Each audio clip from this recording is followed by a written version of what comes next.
Hi, Jeremy Cordeaux in the Court of Public Opinion. I'm just on air here to let you know that we'll be live streaming the Court of Public Opinion every Friday between 9 o'clock and 12 on jeremycordeaux.com. Please join us. We'd love to have you.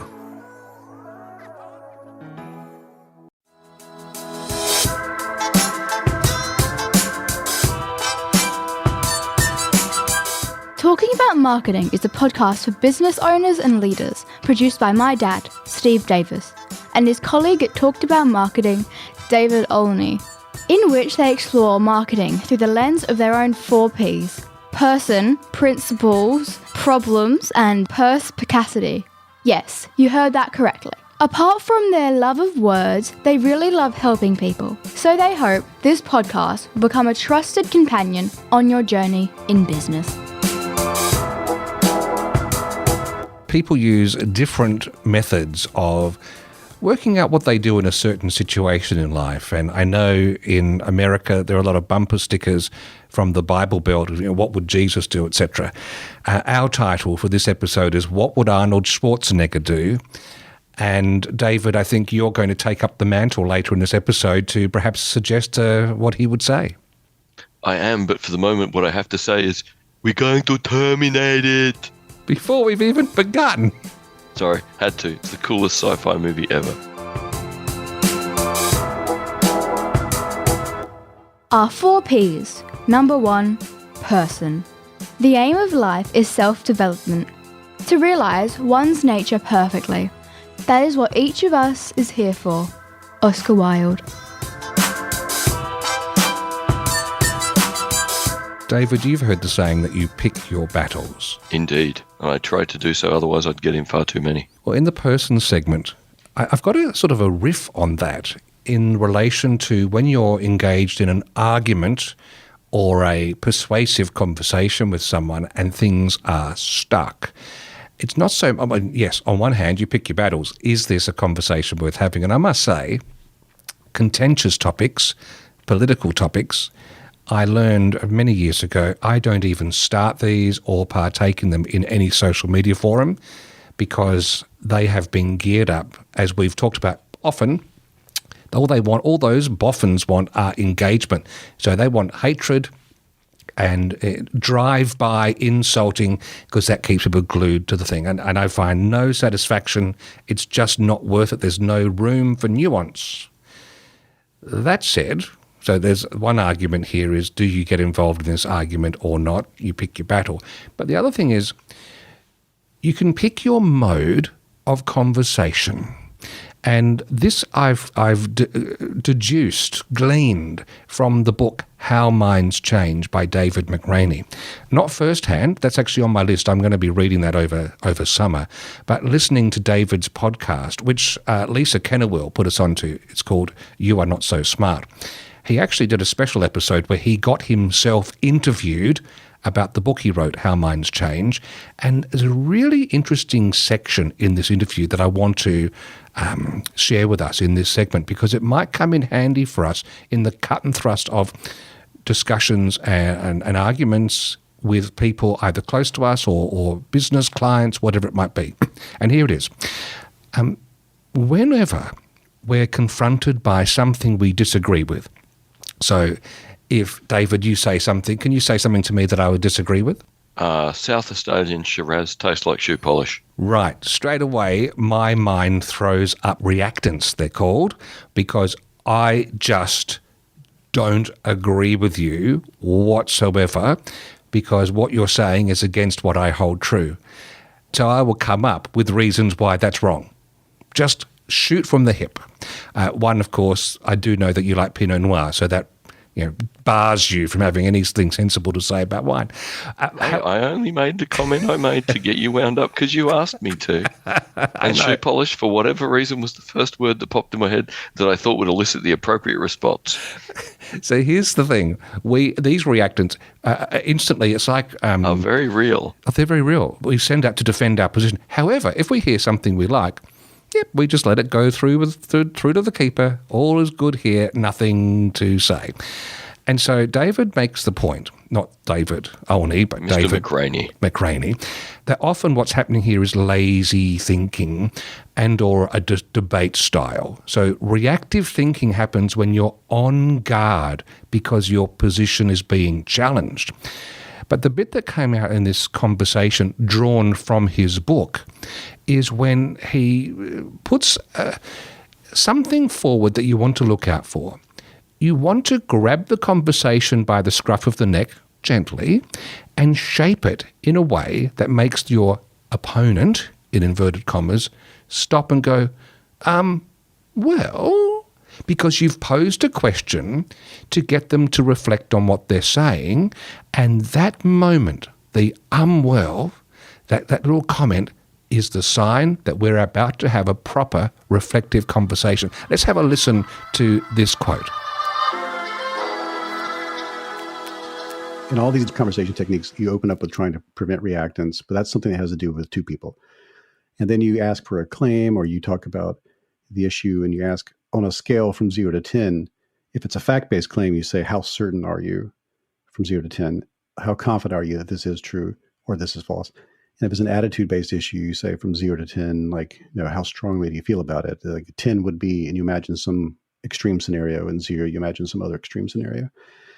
The thing that makes that work is the next question is, why does that number feel right to you? And then moving off of that, like, why not this number, why not this number? So you can imagine if you're working on yourself, it could be very simple. Like, how do you feel about Top Gun Maverick, right? Like you could say, I don't know, I really liked it. I think I'd give it like an 8. Okay. And then you're talking to yourself, like, why an 8? It's a different frame. The frame of, did I like it? Yes or no. And then the frame of, I'd give it an 8. That's feels like I've answered the question. But then when I ask, well, why did I give it an 8? Why not a 7? Why not a 7? Why not a 6? And you can feel yourself spooling out from there. If you ask this of another person, there's that moment where people go, well, that well is a hugely powerful thing that's taking place in the other person. They are completely shifting out of one way of making sense of the world to another. And I guess when they step out of those clothes into the others, there's an well moment that has to take place. So in the end, the person is changing their own mind. They are doing it to themselves. And they start to produce these counter arguments so often for the position that they just expressed. You've probably done this. I've seen people do this where you they walk out of a play or something. Like, what'd you think of it? And like, oh, I loved it. It was great. I'm like, what'd you like about it? And they're like, oh, it was good. I like when they did this. I mean, there was some problems with that. And there was, and then by the end of it, they'll say like, well, it wasn't that great, but it was pretty good. If you had like a little YouTube slider for that person, you could go all the way to the beginning and go, it was great. And then blah, blah, blah, blah, blah, to the end. It wasn't that good. What? It was great. It wasn't that good. It was great. It wasn't that good. See, I was quite taken by this, especially, I mean, I still haven't seen Top Gun Maverick yet, but to say, what do you think of it? 8 out of 10. Well, why not 10? Or why not 6? What held you back? What made you go higher than 6? Because the point being, you go, well, and you work out the reasons either positively or negatively to build from the score that you gave. And the thing I like, David, is he said, we can do this with ourselves, ask ourselves, or why did we give that 8? Or we can use that with someone else. This is a really clever technique. It's a great technique. And that's the thing with David McRaney. His first book, You Are Not So Smart, actually put him in a pretty depressed mental state because he realized we're full of so many biases. He actually took so much agency away from himself and other humans by showing all the things we can't get right. So when he came to write his most recent book, he was so convinced, I'm going to find what makes it possible for people to grow and change. And it's not just that he found good answers, but he's worked so hard to show how everyone can use them. So it's not like he's gone, these tools are one-offs and you can only use them in particular circumstances. No, he's gone for tools you can use to change how you think, how you answer questions, and change how you converse with other people, and how you shape conversations more positively. It's really interesting. I'm off to a board meeting this afternoon, and I'm looking forward to a conversation where I can apply this there, just as not to try and dismantle anything, not to try and win any cheap points. I I think I've got a sensitivity to when people are just glancing past things and just mouthing a position that they've held either directly or they've picked it up from someone else. And I just would love to be that sort of agent for myself as well as for others to try and elicit the, because I think it's just such a golden thing that's important for all of us. And as for the person segment, I invite everyone to challenge yourself on those situations, to put you through this test. Ask yourself, okay, how important is this to me right now? 7 out of 10. What would make it 10 out of 10? Or why is it not? Or why is it 5? Or why wouldn't you have done 5? Because you're going to start coming up with arguments either way. Any final thoughts on this, David? Yeah, it reminds me of 2 ancient phrases for questioning your own thoughts. And I can't remember now what culture they come out of. I have a sneaking suspicion it might have been out of the Mayan culture. But any time a phrase pops into your head, this ancient culture suggested asking 2 questions. Are my thoughts useful? And how do my thoughts behave? Oh, the first one is really obvious, but the second one's intriguing. Is powerful. And, if you say something like, South Australian Shiraz tastes like shoe polish, is that useful? Or is it for antagonising people? Mm-hmm. Was antagonising people your aim? If it was, fine. But if it wasn't, that's not very useful. And if you ask the same question, how do my thoughts behave? Well, that thought is deliberately provocative to a friend. Why am I doing that? That's an interesting thing. So there you go, a value-added extra set of questions to go with what David McRaney said. And if you do read the book, How Minds Change, obviously David and I would love to hear what you think through our email or however you'd like to contact us, because I'm sure it's going to make an appearance in Series 4. Our 4 Ps. Number 2, principles. You can never be overdressed or overeducated. Oscar Wilde.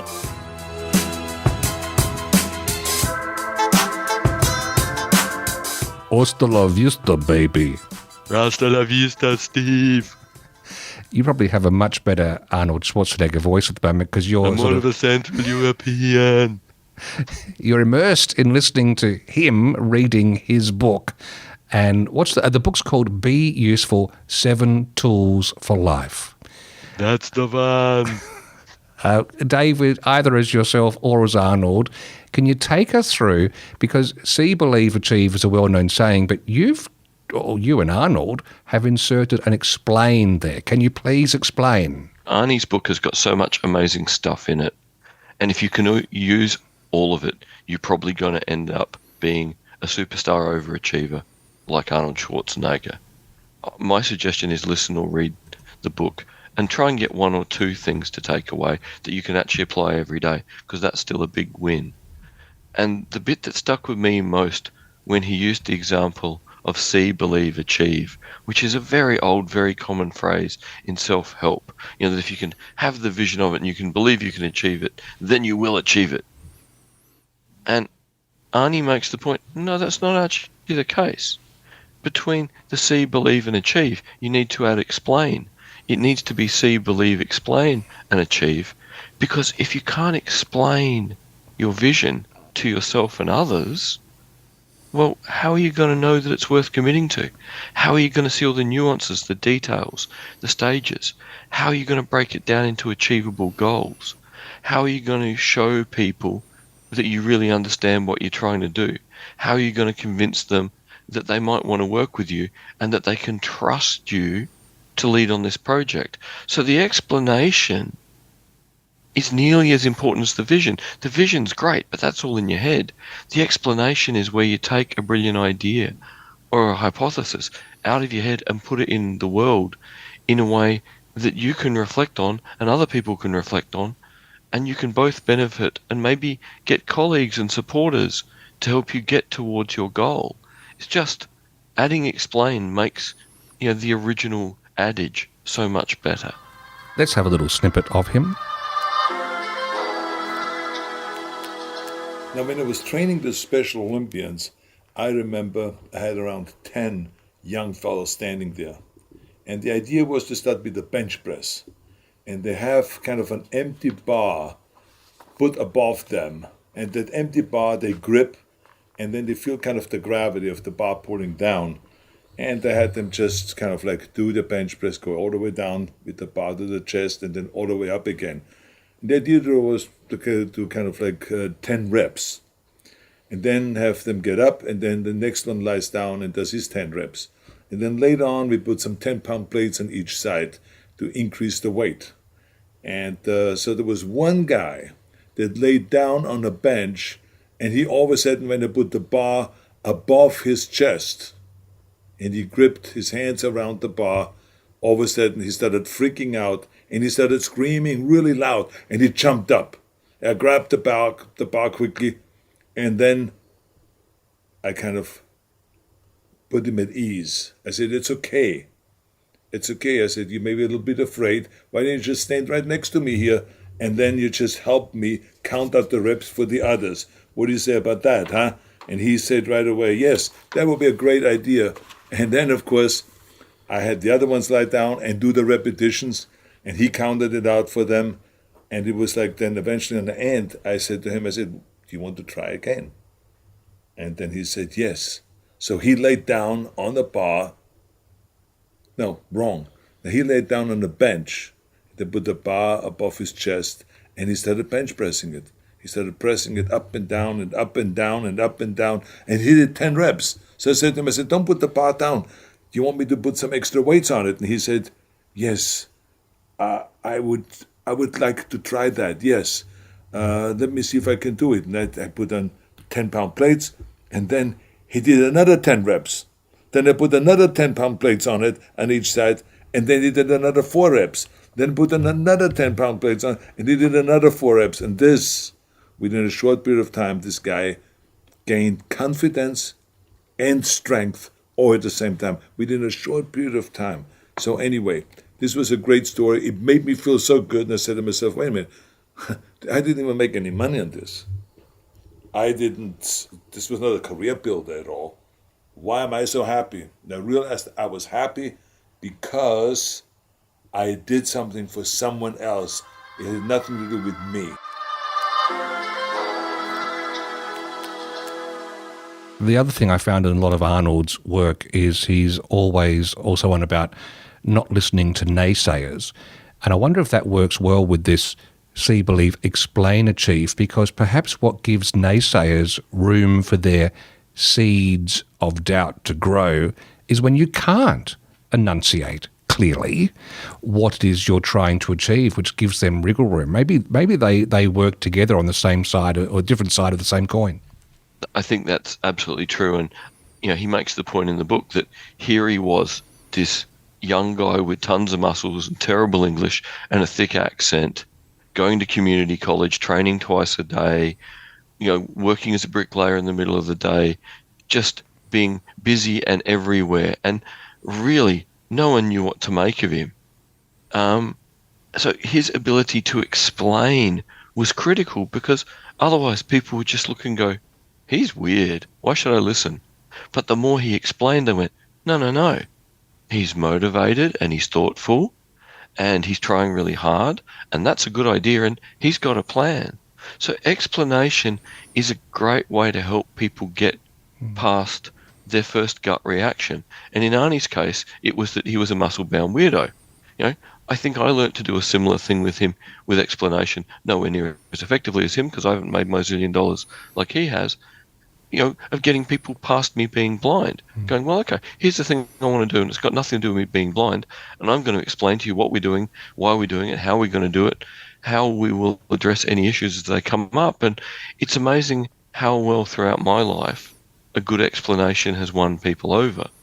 But I never I never thought about sticking it in this adage the way Arnie did, and that it fits so well and really helps turn a kind of twee bit of self-help into an actual, tangible, usable tool. Let's make it even less twee. Just summarize it in the voice of Arnold. This is going to be difficult. You have to see, you have to believe, you have to explain, and then you have to achieve. Because if you can't explain, then you don't know what you believe. And if you can't explain, then how are you going to achieve it? And if you don't believe, how is anyone else going to believe in you? No, that was belief twice. Oh, I'm lost. Sorry, it's too hard doing Arnie for that long. One win to the naysayers. Our 4 Ps. Number 3, problems. I asked the question for the best reason possible. Simple curiosity. Oscar Wilde. In the problems segment, or the mailbag segment, we've got one that is a question, well, it was posed by you, David, not so much as a question, but it's a really important thing that would be useful in a short, helpful segment, and it's to update or not update, and it was triggered by the impending, at the time, release of the latest operating system for the iPhone, the iOS 17. What made that top of mind for you? This is something that's always an issue for me, because even when there is amazing new features in the major iOS update every year, there may be nothing in there that makes the phone more accessible, and the new features may actually, for a short period of time, undo or damage the level of accessibility that the iPhone has.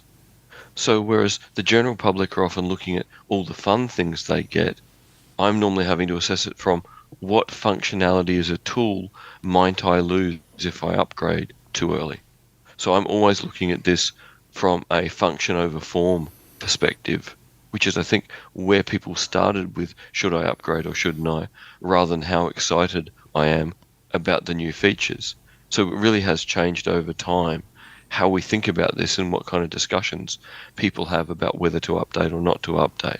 So what's your rule of thumb? Now, I've got a rule of thumb I use, which I'll share in a moment, but what's your rule of thumb when there's an update coming for maybe a computer program, operating system, or a smartphone? I need to get at least one feature that will benefit me, and I need to get at least one major bug fix. If I don't, wait for the 0.1 version of whatever the update is. So, with iOS, I historically don't go when it's, say, 17, I go when it's 17.1. This time I went at 17 because there was a feature that was very useful, and there was a major bug fix for voiceover users like me to make accessibility better. Okay, so there's your rationale. And mine has been, in the early days, yes, it was a wild west when an update came, because for all sorts of reasons, different things could work better or worse, and it was just a slot machine. You didn't know what you're going to get. These days, I must say, most of the bigger companies are pretty darn good. So I do err on the side of updating, but I do take your point. If you can, certainly waiting for one iteration is good. But the thing is, we all need to move with them, because there will be some degree of security that comes with the latest version that we just need to stop those bad people from compromising our systems. So yes, eyes open, probably not as scary as it used to be, and as David explained, some particular nuance for some particular users. Our 4 Ps. Number 4, perspicacity. The one duty we owe to history is to rewrite it. Oscar Wilde.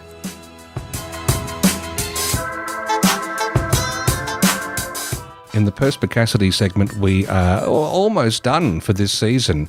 We've got one more episode next fortnight for episode 9, but we've been going through the book You Can't Teach a Kid to Ride a Bike at a Seminar by David Sandler.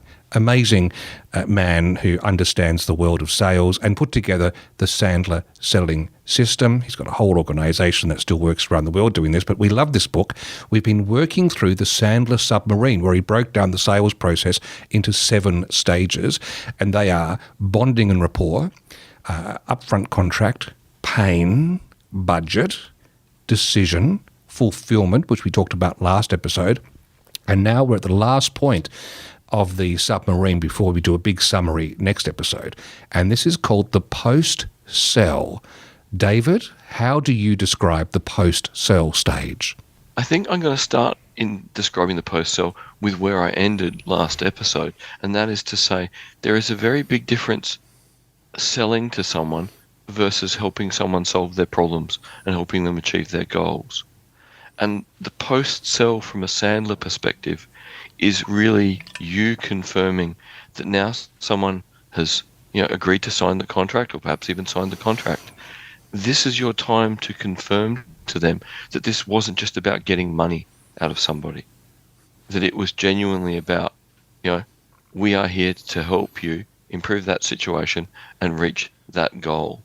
And by sticking around after you've got the contract signed, rather than running out the door screaming yippee, you show that it wasn't just getting the deal that's important, but that it's working together, that is going to continue to be important moving forward. So taking the time to talk to the prospective client who's now a client and go, okay, this is a pretty big thing you've done that's going to have a big impact on your business. It will get you closer to achieving your goals. What butterflies are you feeling?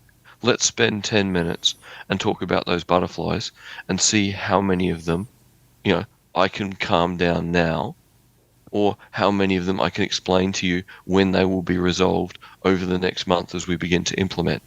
Take the time to really help the now client to understand you are here to help them achieve goals. You aren't just here to get money and run. Because if you suddenly run out the door, you potentially are undoing all the rapport. You're undoing the upfront contract.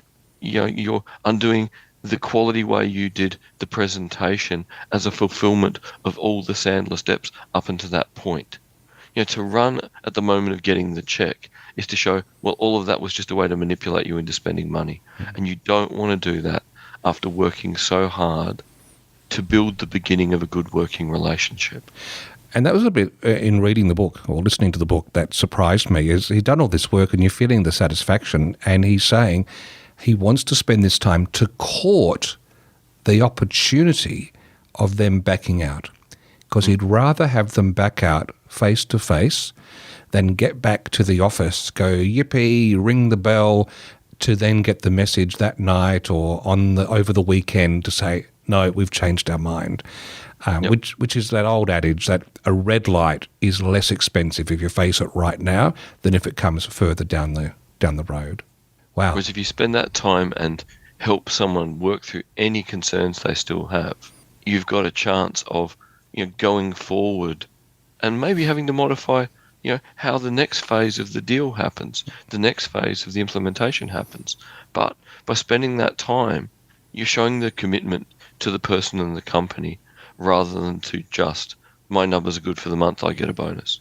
On that note, I think we're not quite there at a bonus yet. I think we'll give ourselves a bonus of a moment to exhale together at the end of episode 9. But right now, the work continues, David. Get back into the office. I will. And if I hear one more Arnold Schwarzenegger quote, I'll be very happy. What can you take us out with? Hasta la vista, listener. Thank you for listening to Talking About Marketing.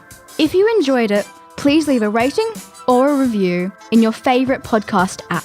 And if you found it helpful, please share it with others. Steve and David always welcome your comments and questions, so send them to podcast@talkedaboutmarketing.com.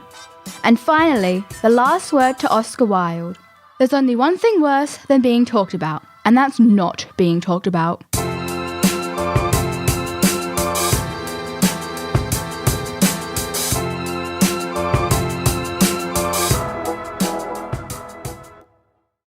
Hi, Jeremy Cordeaux in the Court of Public Opinion.